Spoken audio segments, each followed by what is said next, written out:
Regeneración, un podcast de Farm 45.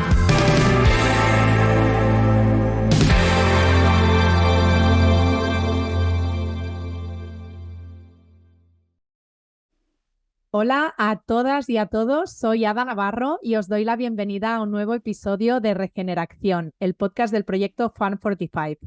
Os recordamos que este es un proyecto con el que queremos divulgar y comunicar sobre la agricultura y ganadería regenerativa, un modelo de producción de alimentos que pone el foco en la regeneración y la salud del suelo. ¿Qué tal, Pati? ¿Cómo estás? La verdad que encantada, contentas y feliz de tener a nuestro invitado de hoy, que dejo que lo presentes tú, no quiero adelantar nada.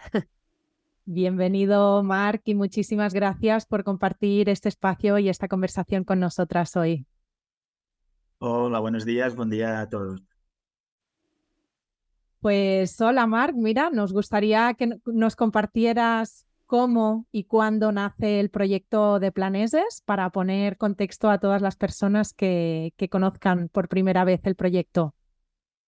Y mira, de hecho, yo mi origen es ya desde joven un interés por temas de conservación que luego pude llevar digamos, a mi práctica profesional. Y entonces yo estaba trabajando en temas de conservación de montaña mediterránea y, bueno, pues en este entorno el abandono de la actividad rural y en concreto la pérdida de espacios abiertos pues es uno de los problemas principales, ¿no? Entonces, en ese momento buscábamos propietarios para hacer proyectos, pero claro, ahora la verdad nos dábamos cuenta que a nivel de resultados no teníamos nada que ofrecer. Muy difícil convencer a alguien si no tienes algo concreto, ¿no? Solo ideas y además que entiendo ideas difíciles de creer, porque claro, queríamos abordar un problema muy complicado, que es el abandono, ¿no? Entonces, en ese momento, ya después de un tiempo de hacer cosas, pues en un momento dado decidimos montar un proyecto real en una finca abandonada, que era una finca de la familia de mi mujer, ¿vale?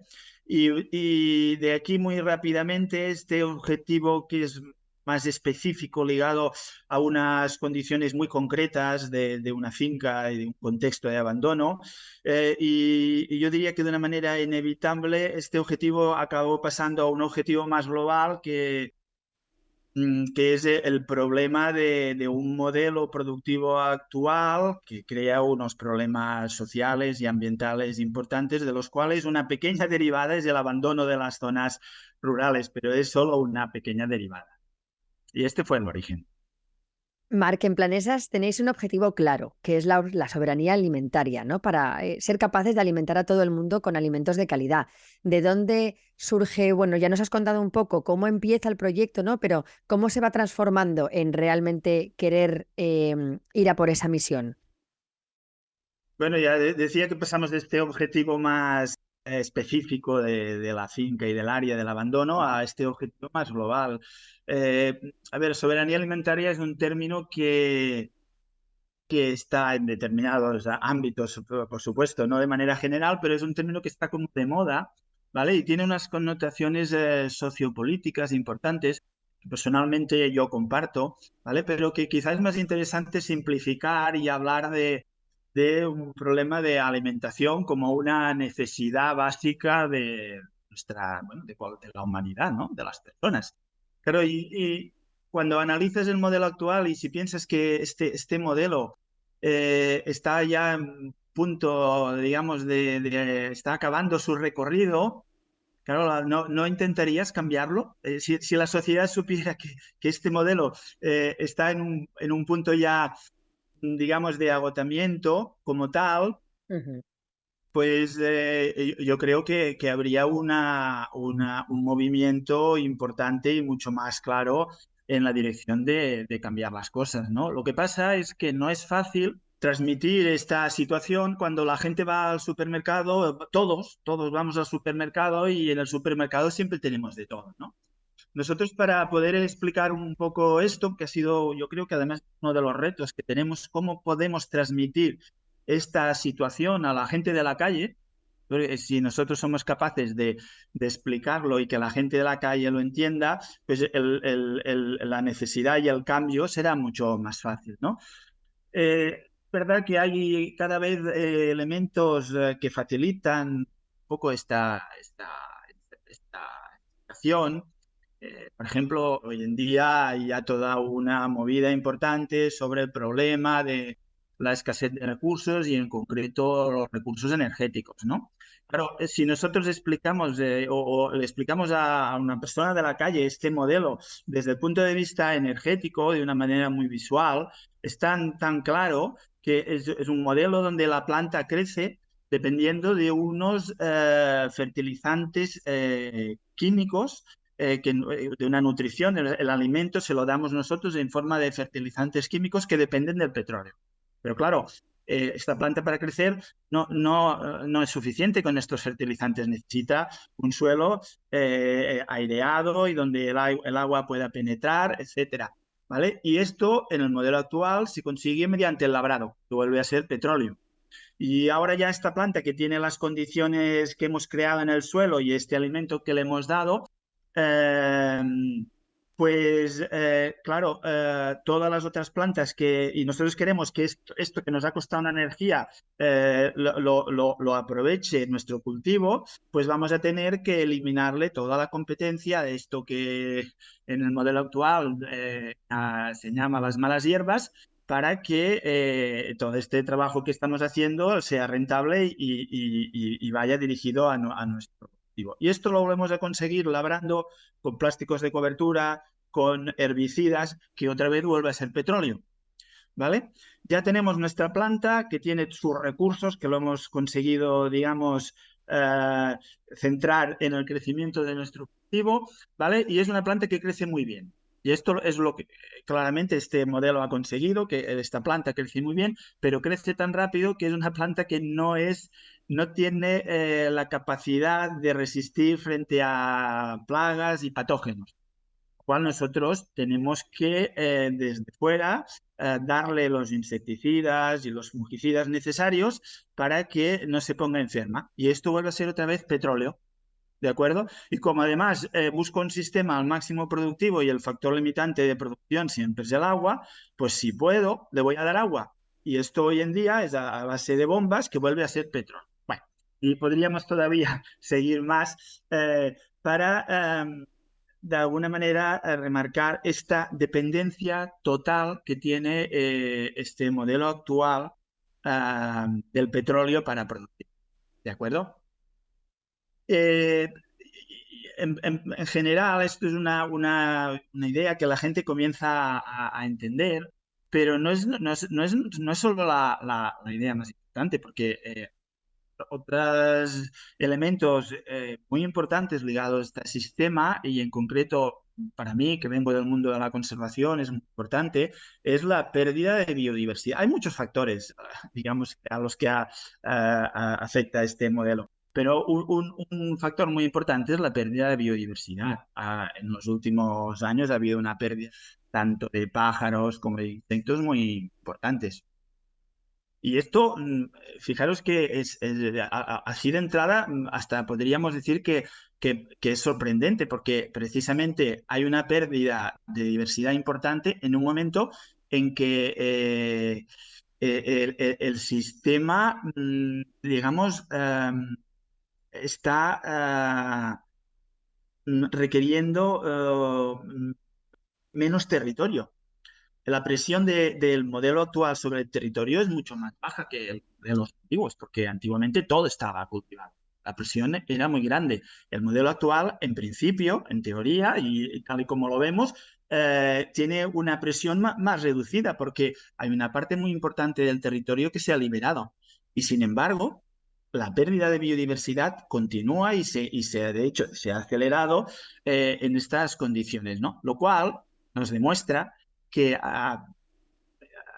en contra de esta idea de que el modelo actual, porque es una idea que podríamos discutir y que se ha utilizado para defender el modelo actual, pues en contra de esta idea de que este modelo actual ejerce una presión menos importante sobre el territorio, la presión es grandísima.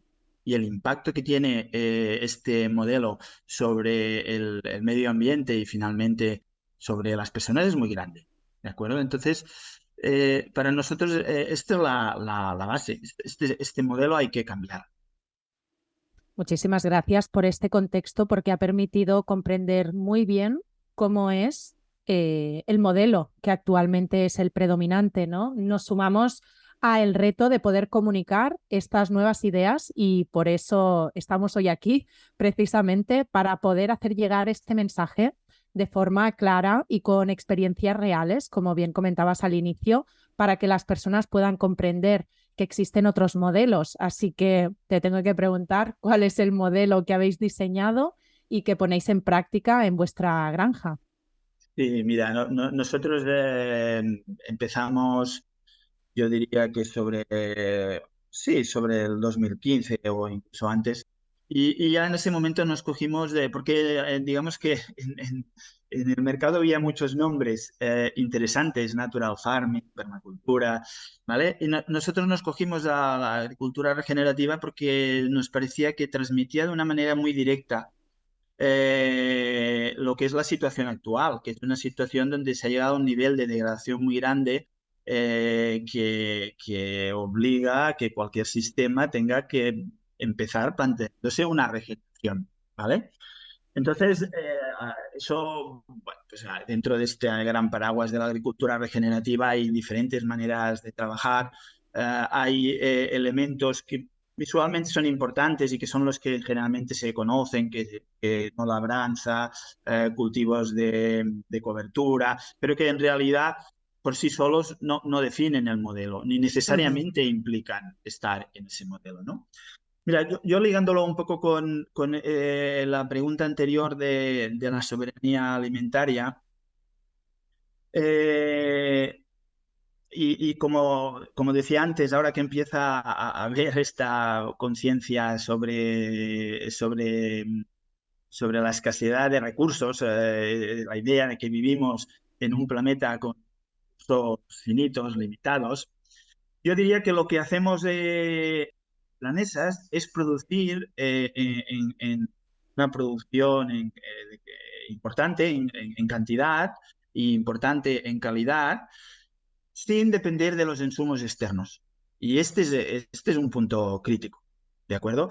Y mira, os pongo un ejemplo de nosotros hace, por ejemplo, 4 años, cuando empezábamos a enseñar nuestro huerto, y nuestro huerto es un huerto que decimos, es un huerto sin labrar, es un huerto sin quitar malas hierbas, es un huerto sin abonos externos ni ni estiércol, ni compost. Es un huerto que no utilizamos plásticos de cobertura. Es un huerto donde hemos reducido la cantidad de agua necesaria, donde hemos reducido el trabajo necesario y que sin embargo produce grandes cantidades y de calidad. Claro, yo ahora lo pongo así todo junto y en plan... casi diría provocador para el que sepa lo que es un huerto, porque la respuesta inmediata sería, bueno, pero esto que nos dices no es posible, pero si fuera posible todos nos pasaríamos a este modelo.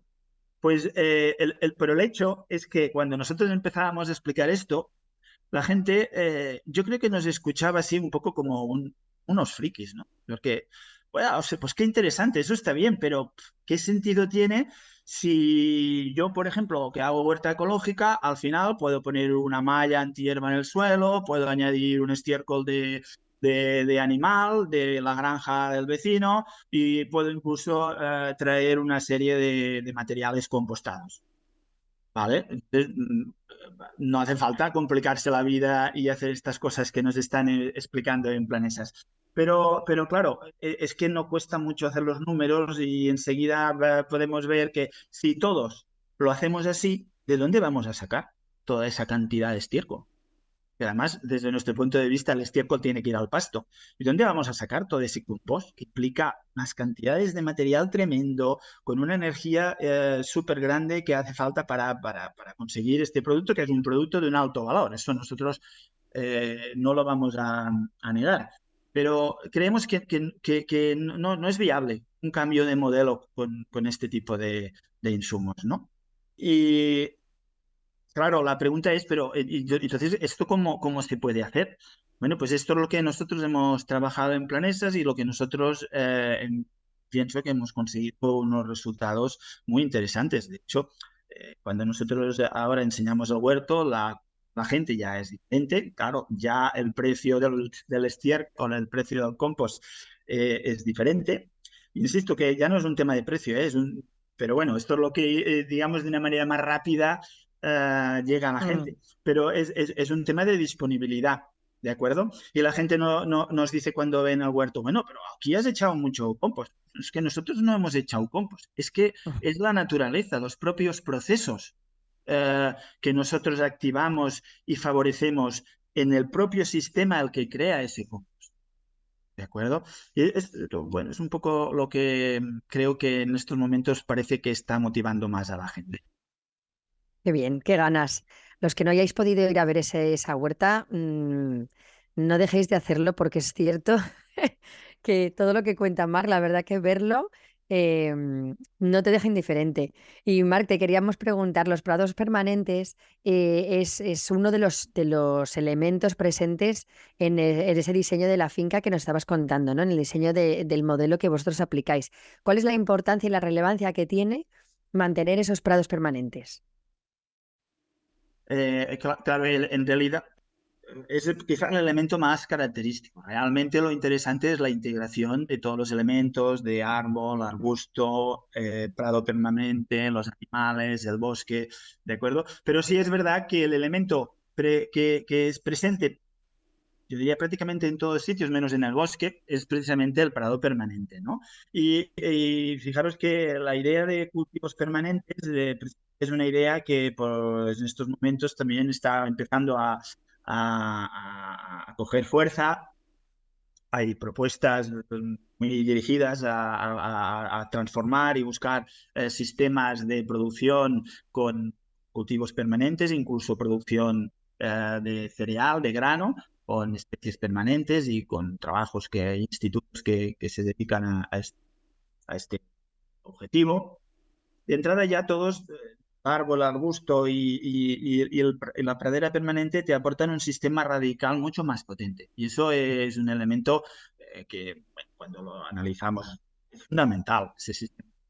Cualquier otro sistema de producción con plantas anuales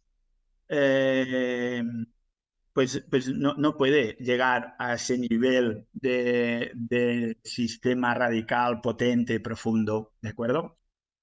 Pero es que además, respecto a los otros sistemas permanentes, árbol o el arbusto, el prado permanente nos permite, nos da la posibilidad a nosotros de hacer un manejo de la parte aérea, de intentando buscar la máxima eficiencia, intentando buscar el óptimo en la producción de fotosíntesis, en el consumo de agua, etcétera, ¿no?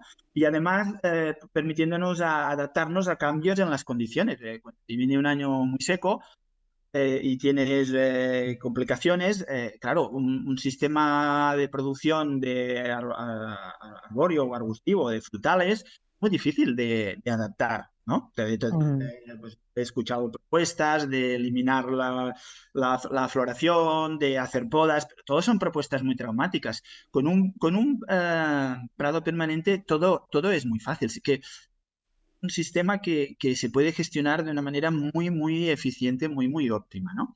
Entonces, fijaros que nosotros utilizamos estos prados en todos sitios porque nos ofrece estas ventajas, ¿vale? Y que sería la alternativa que en otras propuestas, pues, se hace mediante rotación de cultivos, con cubiertas o cultivos de cobertura para bonos verdes, ¿vale? Nosotros no utilizamos todos estos elementos porque ya tenemos el prado permanente, ¿de acuerdo? Y de hecho, con beneficios, tal y como lo entendemos nosotros, claramente superiores a estas otras alternativas. ¿Vale? Por estas razones que comentábamos un poco antes, ¿vale? El problema es que, claro, trabajar sobre un prado permanente cuando tu objetivo principal de cosecha no es ese prado en sí, Claro. requiere toda una serie de diseños que te permitan compatibilizar todas estas ventajas con la producción de tu cosecha, necesaria para el objetivo número 1. Hemos empezado hablando de soberanía, ¿no? Entonces, y ahí es donde está el reto. Pero existen, cuando estás produciendo animales en pasto, no hay ningún problema, porque directamente ese prado permanente es tu sistema productivo, es donde vas a sacar tu cosecha, ¿vale? Pero en frutales también es relativamente fácil de gestionar y muchas veces combinando también con animales. Y donde puede haber ya más dificultades y hay sistemas, bueno, por ejemplo, en huerta, nosotros hemos acabado haciendo un diseño que permite compatibilizar y sacar un beneficio muy, muy grande. La fertilidad de todo nuestro huerto viene precisamente de que está sobre un prado permanente, ¿de acuerdo? Pero claro, tenemos que gestionarlo y para eso necesitamos un diseño específico, ¿no?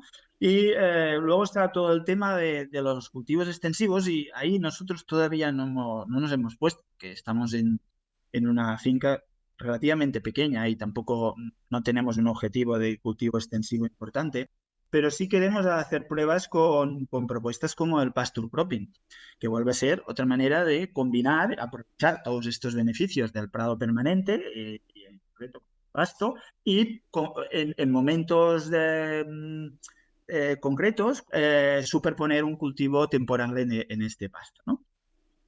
Y son propuestas muy interesantes. Esto viene más bien de Australia, pero ya hay gente que lo está practicando en muchos sitios. Y en concreto a mí me parece que es como más interesante y como mínimo más fácil que estas otras propuestas que comentaba al principio. Lo que sí que no tiene sentido es la situación actual donde los cultivos anuales de cereal y de otros tipos de oleaginosas y ocupan la mayor parte de nuestros cultivos y eso va ligado al modelo de producción ganadero en base a pienso y que solo se aguanta en un contexto de, de combustible barato. Claro. El combustible no sea barato es que no se aguanta de ninguna manera. Esa es la gran esperanza que tenemos. Mientras el combustible sea barato, vamos a ir cada vez a peor. Totalmente, Marc. Además, nos estabas explicando el modelo, el huerto, nos has avanzado esta gestión de los prados permanentes para mejorar y esa producción óptima de estos alimentos de calidad. ¿Podemos hablar de qué alimentos estáis produciendo en la granja y cómo nuestros oyentes pueden comprarlos? Nosotros tenemos una producción de huerta importante.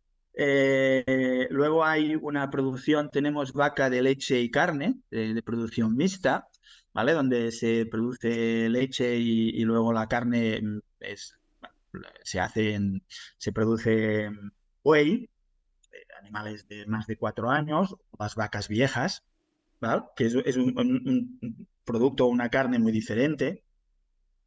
Luego tenemos producción de pollo y de conejo en pasto, los dos. El conejo es 100% pasto, igual que la vaca. El pollo no. El pollo es un elemento interesante para el funcionamiento del sistema, sobre todo al inicio de un proyecto. En Planesas ha sido una pieza importante en el momento que se inició el proyecto, pero decimos que en un momento dado todos los animales, no en un momento dado, en cualquier momento todos los animales que nosotros tenemos en Planesas están integrados dentro de su sistema agroecológico, digamos, ¿no? Y dentro de ese sistema ellos hacen un trabajo, ¿vale? Y eso es importante porque nosotros no producimos, no tenemos animales solamente que para producir carne o leche. Para nosotros los animales son una pieza básica del sistema ecológico que gestionamos. Pero somos nosotros los que decidimos cuál es ese trabajo y los que tenemos que dar las condiciones al animal para que pueda hacer el trabajo de la manera adecuada en función de sus características. Claro, no le vamos a decir a un pollo que produzca leche, eso es evidente. Entonces, para nosotros los animales no es un producto no es simplemente un elemento que tenemos para conseguir un producto, ya sea carne o sea leche, sino que son piezas importantes del funcionamiento del ecosistema en el que estamos trabajando y que para eso nosotros les tenemos que dar las condiciones necesarias para que puedan realizar ese trabajo, ¿vale? Y entonces, en concreto, los pollos, que es un elemento interesante y que nosotros al inicio del proyecto ha jugado un papel importante, tanto desde el punto de vista empresarial como desde el punto de vista de regenerar una serie de espacios que teníamos inicialmente muy degradados, ¿no? ¿Por qué? Pues porque la alimentación principal del pollo, aunque lo tengas en un pasto, es en base a unos piensos que caso de Planesas vienen de fuera y normalmente fuera, pero que aunque nosotros estuviéramos produciendo nuestro pienso, no se está produciendo en el lugar donde están haciendo este trabajo de regeneración, lo cual quiere decir una entrada de nutrientes y de carbono muy importante en el sitio donde tú estás criando los pollos. Pero si lo haces bien, y eso vamos a entrar en detalle, pero implica una serie de cosas, que implica que estén encima de un pasto, no encima de un descampado, y que se pueden resumir muy, muy rápidamente en mantener el movimiento, pues si lo haces bien, llega un momento que has regenerado, porque lo estás haciendo bien y los has puesto para eso. Pues ese era su trabajo. Claro, cuando ya lo has regenerado, ese pollo ya no está cumpliendo un trabajo. Entonces, ahí hay que buscarle su papel dentro del sistema, que es un sistema que cambia, ¿de acuerdo? Y por eso nosotros decimos, y ya sé que eso, pues, en un momento dado puede sonar un poco provocador, y lo decimos siempre con todo el cariño y la flexibilidad del mundo, que una granja de producción de pollos no puede cumplir los criterios que nosotros entendemos que debe cumplir para ser regenerativa. Y lo decimos también para ayudar a pensar en esta línea, ¿no? Entonces, creo que más o menos he comentado todos los... y aquí, claro, simplemente fijaros que en el fondo desde el principio estamos hablando de un cambio, ¿no? Pero estamos hablando de solamente de una parte del cambio, que es la parte ligada al productor. Porque si este cambio no va acompañado de un cambio en la distribución y un cambio en el consumo, no va a ser posible, ¿vale? Nosotros nos gusta siempre, de alguna manera, resaltar que la parte de cambio a nivel técnico es posible, es lo que nosotros enseñamos, porque tenemos ya una experiencia y tenemos ya unos sistemas funcionando, pero que luego hace falta este otro cambio de toda la cadena de producción hasta el consumidor. Y es muy complicado y es muy difícil, porque el agricultor, el payés que decimos en Cataluña, él solo no puede hacer el cambio si no está acompañado del resto de elementos de la cadena.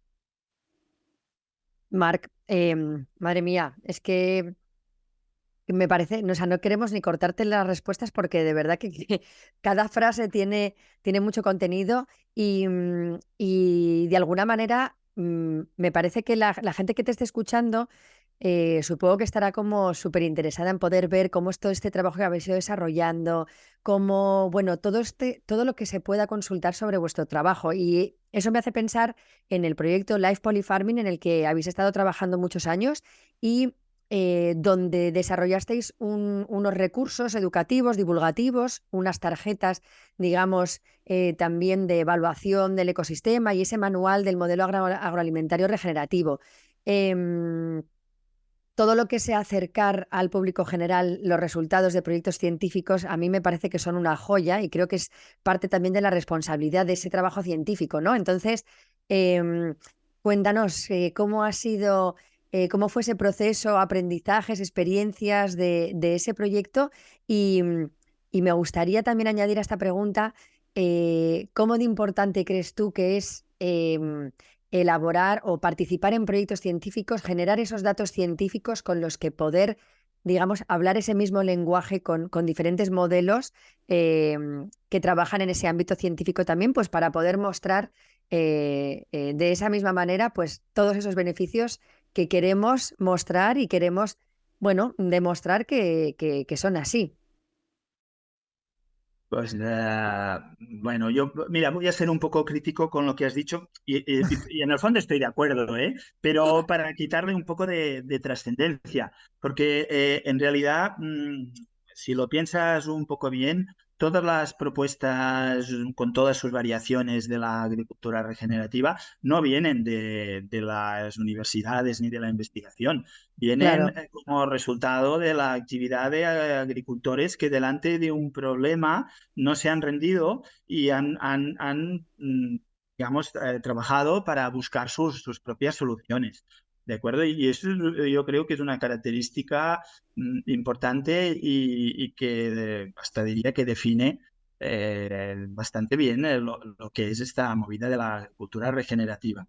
¿Vale? Y eso no quiere decir que las universidades no sean importantes y de hecho, de alguna manera, las universidades están entrando más tarde dentro de este modelo regenerativo y las universidades hacen lo que saben hacer, que es hacer análisis, eh, cuantificar las cosas con sus diseños experimentales que son muy limitados, porque cuando tienes que montar un diseño experimental no puedes empezar a poner muchas variables y el sistema es un sistema muy variable.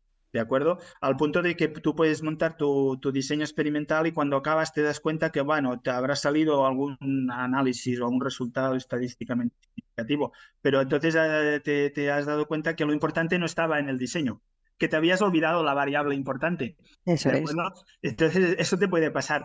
Y claro, realmente yo soy crítico porque igual está demasiado mitificado, ¿no? No porque no sea interesante, pero en estas aproximaciones más desde la universidad y la investigación son muy reduccionistas o se basan en análisis de grandes bases de datos, es difícil realmente avanzar.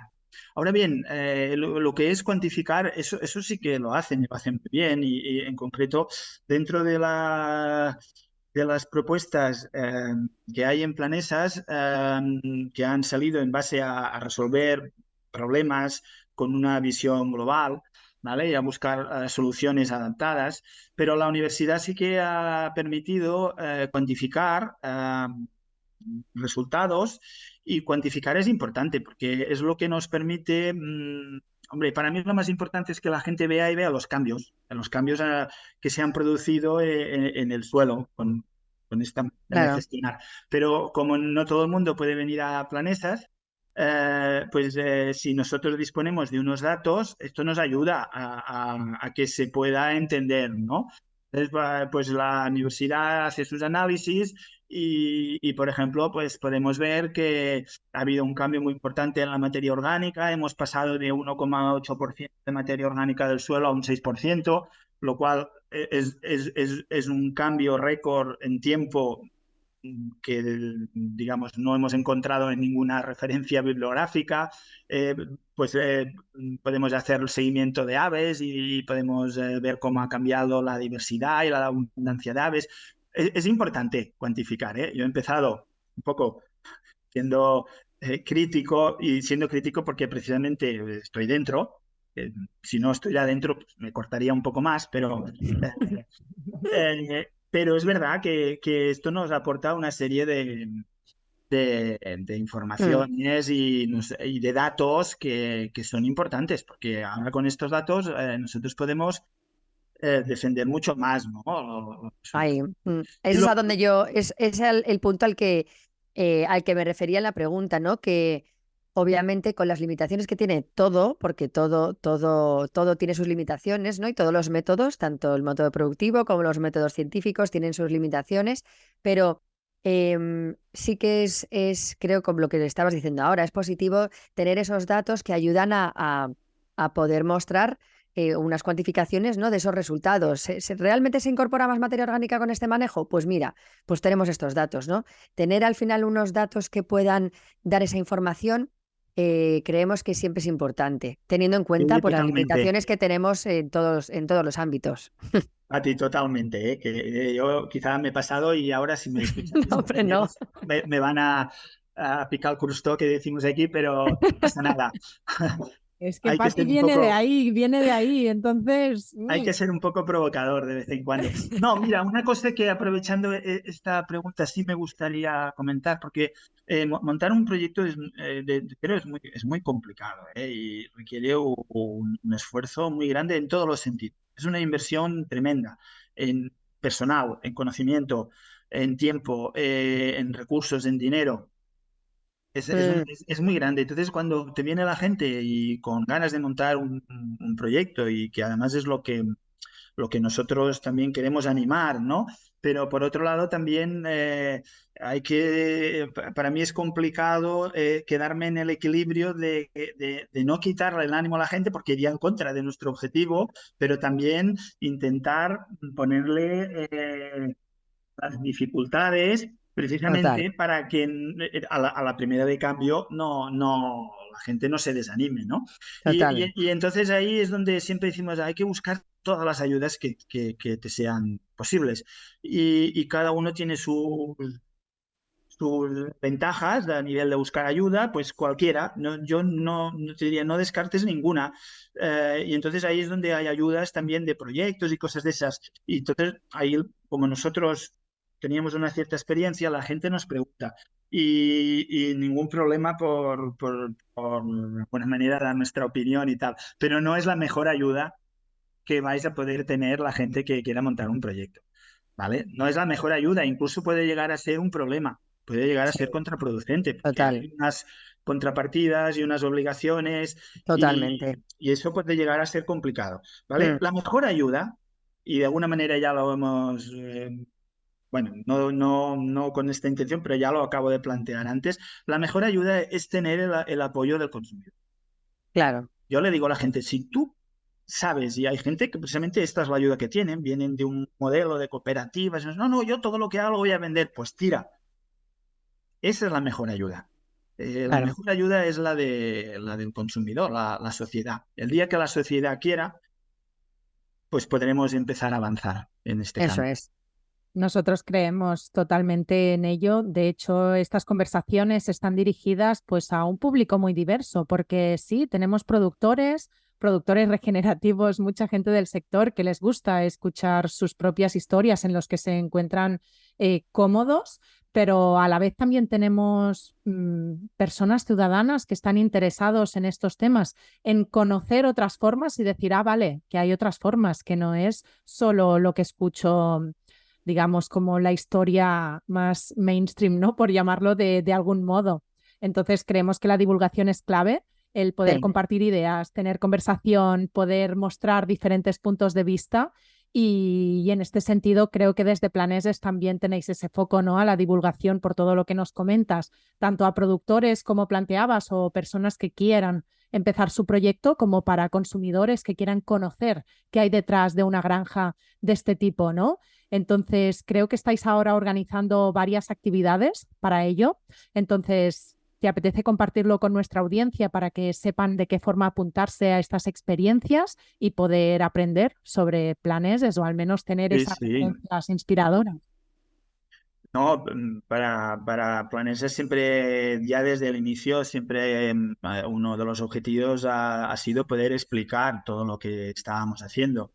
¿De acuerdo? Lo que pasa es que como siempre hemos tenido esta idea de la importancia de la soberanía alimentaria, y eso quiere decir producir y producir bien en cantidad y en calidad, de alguna manera, hasta que no se ha podido eh, llegar a este objetivo de producción, no se ha iniciado la parte esta de divulgación que se ha iniciado hace pocos años, ¿no? De alguna manera nos planteamos, no, primero vamos a producir y a demostrar que podemos producir en cantidad y en calidad. Cuando ya lo hayamos demostrado, entonces ya empezaremos a explicar, ¿no? Y incluso decía antes que en algunos casos tenemos producciones diversificadas. El huerto del que estamos muy orgullosos, nosotros estamos en una zona donde las condiciones climáticas no son especialmente favorables a tener un huerto. Y en muchos momentos nos hemos planteado, bueno, ¿y por qué mantenemos un huerto? ¿Vale? Y la verdad es que yo ahora ya no voy a entrar en detalle de todos los argumentos, pero no tengo ninguna duda de que necesitábamos un huerto, ¿no? Para cumplir estos objetivos de soberanía alimentaria, nosotros necesitábamos un huerto. Pero en algunos momentos el argumento de mantener el huerto es decir, bueno, pero es un huerto que funciona muy bien, lo tenemos que mantener para poder enseñarlo, aunque económicamente a nosotros tampoco sea el elemento que más nos aporta a nivel de proyecto, a nivel de empresa. ¿De acuerdo? Entonces, en estos momentos se ofrece formación en la finca, que es donde yo pienso que la gente puede, le puede llegar de una manera más directa todo lo que nosotros decimos y hacemos, ¿vale? Y esta formación incluye primero un poco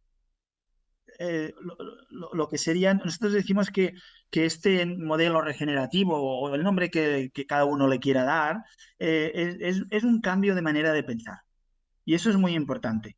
Es una manera diferente de entender, de analizar los problemas, de buscar soluciones. Y nosotros hemos hecho un esfuerzo, pero eso que puedes llegar tranquilamente con el tiempo nosotros hemos hecho un esfuerzo grande para intentar explicarlo y ayudar a hacer este cambio de una manera más más rápida y menos traumática, porque si no, pues muchas veces este cambio lo vas a acabar haciendo, pero a base de errores y a base de equivocarte, ¿no? Entonces hay una parte importante de conceptos que nosotros insistimos porque pensamos que es la base para entender este cambio de modelo. Y sobre estos conceptos, luego hay unos diseños concretos que nosotros hemos adaptado para las condiciones específicas de Planesas, que pienso que es muy importante poderlos ver, porque además es lo que te están dando, son los que te están dando los resultados, lo que te va a acabar motivando. Pero esos diseños al final son concretos, son para unas condiciones y pueden ser o deben ser adaptados e incluso, voy a decir, mejorados en cada caso. Con lo cual es muy importante la parte de los conceptos y luego también poder ver aplicaciones concretas para que no irse con la idea de que, bueno, ahora aquí nos están explicando historias teóricas, pero no acabamos de ver esto cómo se concreta, ¿no? Y esta es un poco la propuesta que hacemos y la hacemos en base a cursos que se realizan allí en la finca. Y al que pudiera estar interesado, no sé si lo puedo decir, pero en la página web de la finca encontraréis información. Claro, sí, sí. Claro. Puedes dar todos los detalles que quieras, Marc. Porque ¿Vale? luego escribimos un artículo en la web donde ponemos todas las referencias. Perfecto, pues la página web es planeses.com, ¿de acuerdo? Y es verdad que nosotros ahora tenemos un objetivo, para mí sería, casi diría, una ilusión de poder poner todos estos conceptos e incluso los diseños de una manera fácil y simple y poderlos poner en Internet de forma abierta a todo el mundo, porque pensamos que tiene que llegar al máximo número de gente. O, claro, siempre vamos a mantener estos cursos más vivenciales en la finca y pues esto, como todo el mundo, si nos tenemos que ganar la vida, pues las cosas tienen Pero sí que es un objetivo primordial poder difundir todo este conocimiento. Qué bueno. Fantástico. Pues Marc, para ir finalizando la conversación, nos gustaría que pudieses compartir un mensaje o una recomendación. ¿Qué te gustaría compartir con la gente que nos está escuchando en relación a, bueno, pues a toda tu experiencia y a todo el proyecto que estáis desarrollando? En fin, si tuvieses algo que decirles, ¿qué querrías decirles? Bueno, Es que, vaya, eso es complicado. Me quedo personalmente, claro, yo ya, las preguntas que me habéis hecho, yo creo que queda claro que yo vengo más del mundo de la conservación originalmente y vengo más de una afición y de una estima muy grande a la naturaleza. Y para mí eso es muy importante. Entonces, yo diría que tenemos que aprender a confiar en la naturaleza, que la naturaleza tiene unas capacidades increíbles y que cuando trabajamos en colaboración o como un elemento más de la naturaleza, ella nos va a ofrecer todas esas capacidades, ¿no? Entonces, es verdad que la naturaleza tiene una diferencia o un elemento que para nosotros se convierte en una complicación, y es que la naturaleza cuenta el tiempo de una manera diferente. La naturaleza tiene tiempo, no le preocupa el tiempo. Para la naturaleza, bueno, le preocupará, pero a una escala que nosotros no somos capaces de contemplar, ¿no? En cambio, los humanos sí. Los humanos tenemos un problema de tiempo y, en concreto, con estos temas que estamos hablando, yo soy de los que pienso que tenemos un problema grave de tiempo, que o nos ponemos ya o cada vez va a ser más complicado, de manera que ahí es donde nosotros, con las capacidades y el conocimiento que tenemos hoy en día, pero siempre con esta idea de que somos un elemento más de esta naturaleza, tenemos que promover procesos naturales para que vengan o se adapten a las escalas de tiempo que nosotros necesitamos. Pero siempre con esta idea de volver a la naturaleza. Y cuando digo volver, partiendo de la base que nos fuimos hace muchísimo tiempo, no con la Revolución Verde, ¿vale? Y entonces, fíjate que ahí yo me gustaría poner dos términos que últimamente, bueno, están saliendo bastante y a nosotros y que para mí son dos términos opuestos y que, aunque puedan compartir conocimientos e incluso algunas intenciones, para mí son dos maneras de pensar muy diferentes. Una es el rewilding, que para mí es sacarnos todavía más de la naturaleza, lo cual ya estoy diciendo que para mí es un concepto en el que no me siento cómodo, aunque hay muchas propuestas y muchos elementos interesantes, pero como término no me siento nada cómodo. En contraposición al wild farming que dicen los ingleses en este momento, porque sí que nosotros tenemos que granjear, pero podemos hacerlo utilizando los procesos y el conocimiento de estos procesos naturales. Entonces, para mí son dos términos que tienen una base común, pero que van en direcciones contrarias. Todo eso para insistir en que hemos de confiar, yo personalmente, y cuanto más trabajas con la naturaleza, más te sorprende y más crees en ella y más confías en ella. Pero hay que hacerlo y es un cambio radical. Marc, wow. Me encanta, me quedo con esa invitación a conectar con la naturaleza y con sus procesos naturales. Ha sido realmente un placer compartir contigo este episodio de Regeneración, contigo también, Patti, que me he pasado hoy por aquí. Y es un placer. Sí. Igualmente. Gracias. Muchas gracias, Marc, de verdad, por la conversación en general y bueno, por tu trabajo en particular. O sea, sois referentes y me parece que, bueno, haberte tenido aquí ha sido un lujazo. Así que agradecerte un montón y nada, nos veremos pronto. Gracias a vosotros por invitarnos y a ver si es verdad, Patti. Y a ti que estás al otro lado, te animo a compartir este podcast para que otras personas se inspiren con proyectos como Planeses. Además, también puedes proponernos temas que te gustaría que tratáramos en próximos capítulos.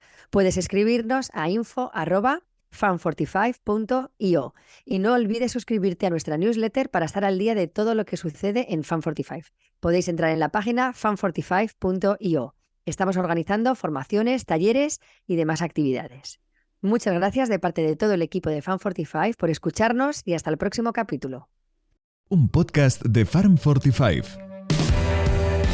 Suscríbete a nuestros canales de podcast en Spotify, Apple Podcast e iVoox. Síguenos en nuestras redes sociales, en Instagram y en Facebook, Farm45.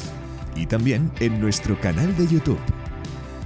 Y no olvides visitar nuestra web farm45.io. Regeneración, un podcast de Farm45.